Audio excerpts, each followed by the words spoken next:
Good morning travel ফ্রিক্স। আজকে আমার ট্রিপের থার্ড ডে। এখন বাজে সকাল 8টা। আমরা চেক আউটের জন্য একবারে রেডি হয়ে গেছি। এখন আমরা যাব ব্রেকফাস্ট করতে। তো আজকে আমাদের ব্রেকফাস্টে আছে আলু পরাঠা, আন্ডা ভুর্জি, তরমুজ, আলু ছোলার তরকারি, জুস, ব্রেড বাটার, এছাড়াও লুচি রয়েছে, সেটা আমরা নিচ্ছি না। ব্রেকফাস্ট করে আমরা রুমে ব্যাক করলাম। এখন বাজে সকাল 9:15। আমরা প্যাকিং অলরেডি করে রেখেছি।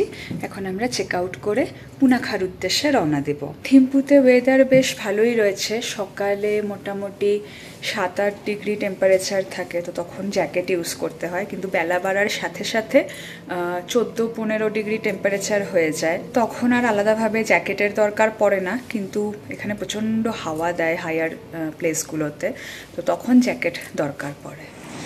এখানকার লোকজন জেব্রা ক্রসিং ছাড়া রাস্তা পার করে না, তো এই এরিয়াটায় সেভাবে জেব্রা ক্রসিং আমার চোখে পড়েনি।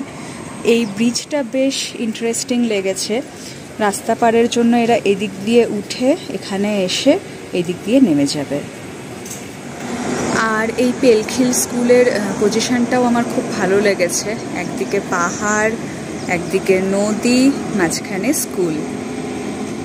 আমরা রওনা দিয়ে দিয়েছি পুনাখার উদ্দেশ্যে। তো অন দ্য ওয়ে আমাদের কিছু সাইট সিইং রয়েছে। তো ফার্স্ট আমরা যাচ্ছি দোচুলা। অনেকে এই জায়গাটাকে দোচুলা পাস বলে, কিন্তু অ্যাকচুয়ালি ইটস দোচুলা, কারণ লা মানে হলো পাস। তো আপনারা যদি দোচুলা পাস ইউজ করেন, ইটস রং। তো এখন আমরা অন দ্য ওয়ে দেখলাম সিমতোখা জং, যেটা হলো ভুটানের প্রথম ধর্মরাজ প্রতিষ্ঠা করেছিলেন। এটা হলো ভুটানের ওল্ডেস্ট জং। সিম শব্দের অর্থ ডেমন এবং তোখা শব্দের অর্থ পাথর। ভুটানের ফাউন্ডার তথা প্রথম ধর্মরাজ এক দৈত্যের দমন করে তাকে কবর দিয়ে এই জংটি তার উপর নির্মাণ করেন। সেখান থেকেই এই জংয়ের নাম হয় সিমতোখা জং। থিম্পু থেকে পুনাখা যাওয়ার রাস্তায় একটা জিনিস খুব ভালো লাগলো, চারপাশটা অসম্ভব গ্রিন, আর আপনারা এখানে ডিফারেন্ট শেডস অফ গ্রিন দেখতে পাবেন।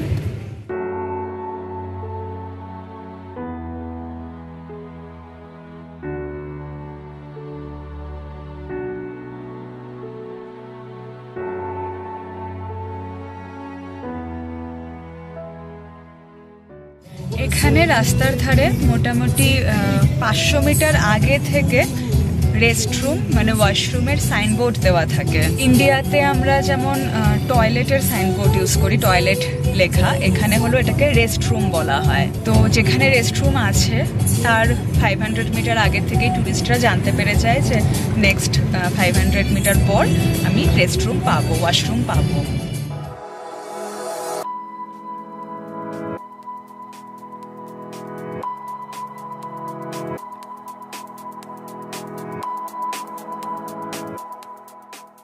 তো এখন বাজে সকাল 10:30।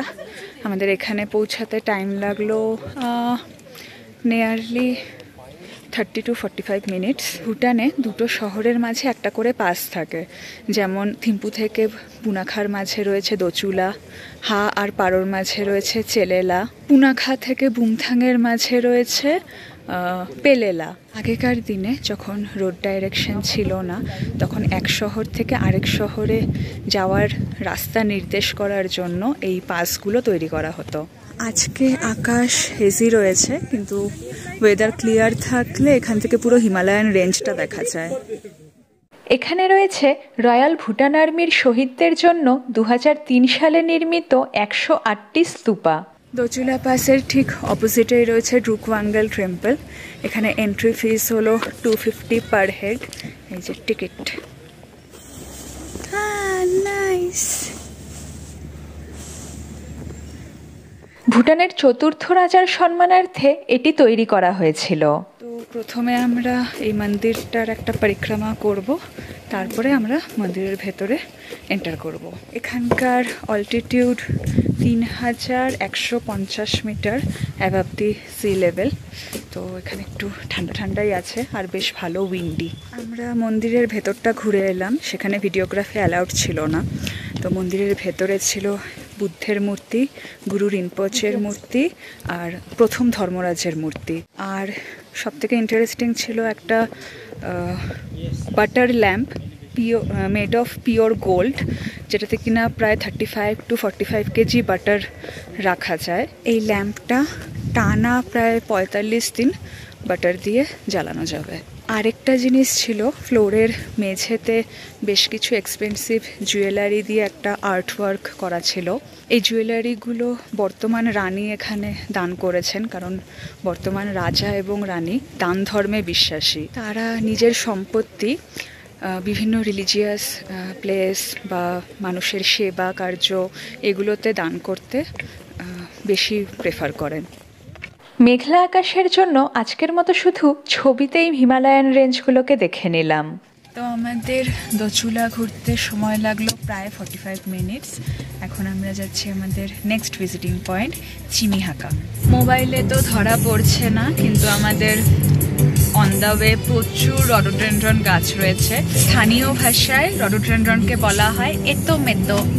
এখানে একটা শহর থেকে আরেকটা শহরে যাওয়ার ডিস্টেন্স গুগল ম্যাপে কম দেখালেও পুরো পাহাড়ি রাস্তা আর জিগজ্যাগ রোড রয়েছে, সেজন্য টাইম অনেকটাই বেশি লাগে।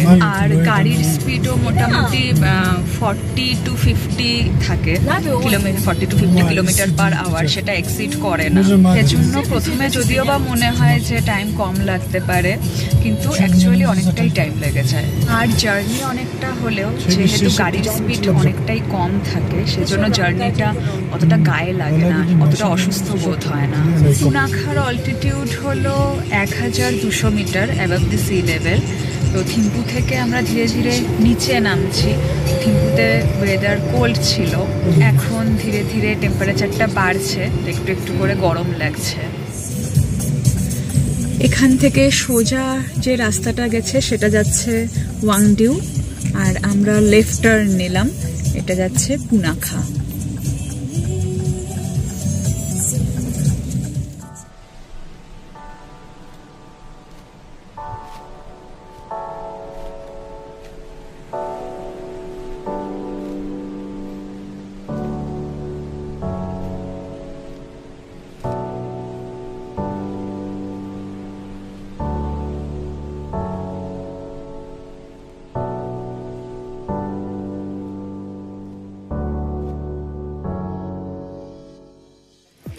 পৌঁছে গেছি চিমিহাকা দ্য ফার্টিলিটি টেম্পল।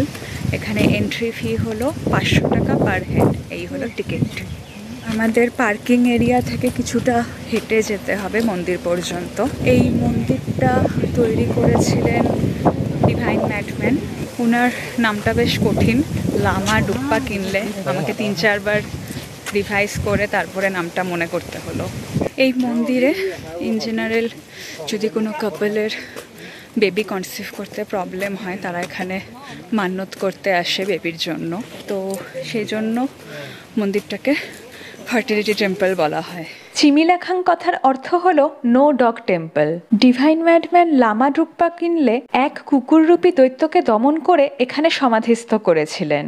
আমার পেছনে যে স্তূপাটা দেখা যাচ্ছে, একমাত্র এটাই আমি দেখলাম ব্ল্যাক কালারের স্তূপা। কারণ হলো ডিভাইন ম্যাডম্যান 3টে এভিল ফোর্সকে দমন করে এখানে সাবডিউ করেছিলেন, সেজন্য একমাত্র এই স্তূপাটার কালারই ব্ল্যাক রাখা হয়েছে।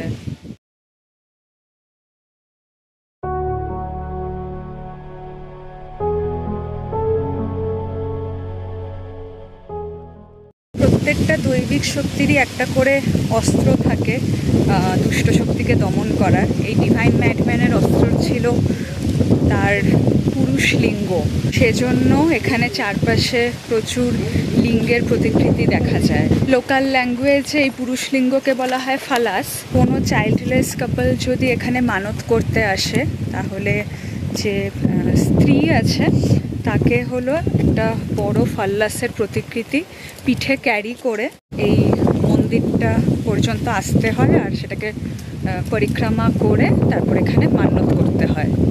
ডিভাইন ম্যাডম্যানের বাঁ হাতে রয়েছে তীর ধনুক। কথিত আছে উনি তিব্বত থেকে ধনুকের মাধ্যমে তীর ছুঁড়েছিলেন, সেই তীর এসে পুনাখার টেপ ছান্দানা বলে একটা জায়গায় এসে বিঁধেছিল। এখানকার নামগুলো না বড্ড কঠিন, মানে আমাকে এই নামগুলো আরেকবার গাইডের থেকে জিজ্ঞেস করার জন্য ভিডিওগুলোকে কাট করতে হচ্ছে। এই মন্দিরের ভেতরে এখনও ডিভাইন ম্যাডম্যানের যে অরিজিনাল তীর ধনুক সেটা সংরক্ষিত আছে। এখানকার লোকাল শপে সুভেনিয়ার হিসেবে ফাল্লাস সেল করা হচ্ছে। আমাদের ইচ্ছা ছিল এখানে ফাল্লাসের একটা সুভেনিয়ার নেওয়ার, কিন্তু প্রচণ্ড কস্টলি, মানে মিনিমাম সাইজটার দাম 1200 টাকা। তো আমাদের মন্দির ঘোরা কমপ্লিট, এখন আমরা যাচ্ছি লাঞ্চ করতে। এখানকার বাড়িগুলোর বাইরের দেওয়ালে ফাল্লাসের পেন্টিং করা রয়েছে, যেটা কিনা হলো নজরবট্টু হিসাবে কাজ করে, তারপর গুড ফরচুন আনে, এরকম বিলিভ করা হয়।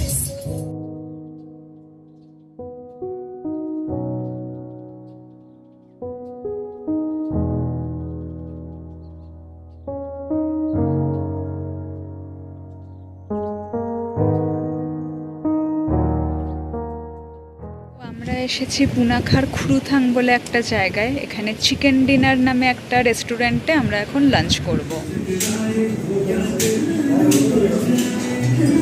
তো আমরা স্টার্টারে অর্ডার করেছি পর্ক চিলি, আর মেইন কোর্সে অর্ডার করেছি রেড রাইস আর চিকেন মারু। খাবারের স্বাদ যথেষ্ট ভালো, কিন্তু চিকেন মারুটা আমার পক্ষে একটু বেশি স্পাইসি হয়ে গেছে। আমি ইন জেনারেল বেশি ঝাল বা বেশি স্পাইসি খাই না। লাঞ্চ কমপ্লিট, এখন আমরা যাচ্ছি আমাদের next visiting point Punakha suspension bridge, Punakha Dzong. Lunch সেরে রওনা দিলাম পুনাখা জংয়ের উদ্দেশ্যে, আর তার ডিটেলস থাকবে আমার নেক্সট ব্লগে।